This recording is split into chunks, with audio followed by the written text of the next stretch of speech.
Welcome back to The Family Pet on News 12 Long Island. We're talking with Mike Wombacher, author of the book, There's a Baby in the House, Preparing Your Dog for the Arrival of Your Child. Now, if you have a very friendly dog at home, your child is naturally going to assume that every dog he encounters out in the world is equally as easygoing, an assumption that can really lead to disaster.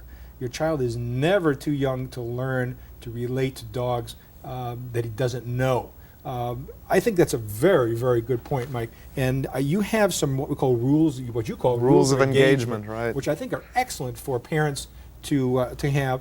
Let's put those up so the folks can really appreciate this. First of all, never approach a dog unaccompanied by an adult. If the dog's sitting there, just don't go up to it. Always ask first, which is a great rule. Ask the adult if the dog is friendly, and do not act wildly in the presence of a dog. Let's come back a little bit. Never approach a dog unaccompanied by a dog. In other words, if you see a dog out there just roaming around, just don't run up to him. Right. I mean, for the most part, that should be handled by parental supervision. I mean, we don't let our 3-year-olds generally just wander about in town.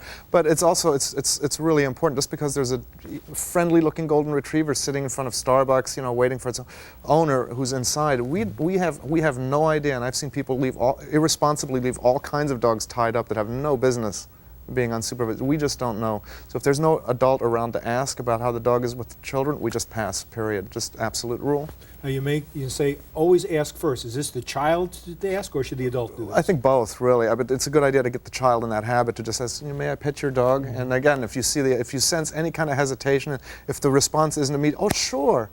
If that's not the response you get immediately, you just say, we'll pass. You just never know.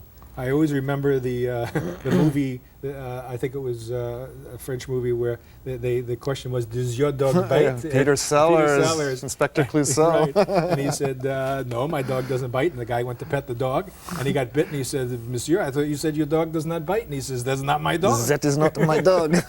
So I mean, you really have to ask the question and be right on top of it. That's right, and very directly, and then also observe observe the dog also at the same time, because a lot of people are also in denial about.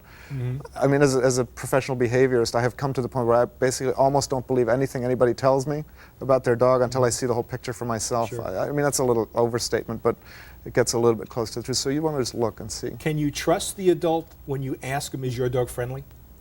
Again, it depends. That's why you want to look at the whole overall body language of the dog. I mean, another good rule to observe is if you see no overt signs of friendliness on the part of the dog, forget it. If the dog is really neutral, forget it. If the dog's really, if you see that dog, I mean, you look at you know a happy dog when you see one. You see that dog's happy and wants to kiss your little one on the face. Well, then that's fine. But if you see any kind of tentativeness on the dog, I mean, there's plenty of dogs we can pass and wait for the next one. Now, you have rules of approaching. If the adult gives the okay, have the child approach, but observe a few things. And number one is avoid face-to-face greetings. Yeah, as most people who are involved with dogs know that many, many dogs interpret, direct eye contact and face-to-face contact as a challenge. It's not necessarily aggressive, but it's potentially viewed as a dominant challenge, and we don't want to even raise that aspect of the dog. So it's better to, turn the side a little bit to the dog. Hold a hand out, maybe don't look directly, or if you're going to look directly in his eyes, a little bit and then look away. I mean, that's a lot maybe for a child to observe, but basically not to have threatening, staring, face-to-face eye contact. Stand back a little bit, offer the hand, stroke the dog under the chin, see how that goes. Rather than the top of the head. Yeah, same thing. Any kind of over the head.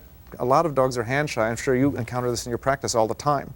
That they're flinching away if you come at them from underneath, and then through that you can build a little bit of trust, and then you can work your way up to that. Depends on the dog, but it's basically like shaking hands. I mean, we don't walk up to a perfect stranger, throw our arm around and say, "Hey, buddy, how you doing? Haven't seen you in a long time."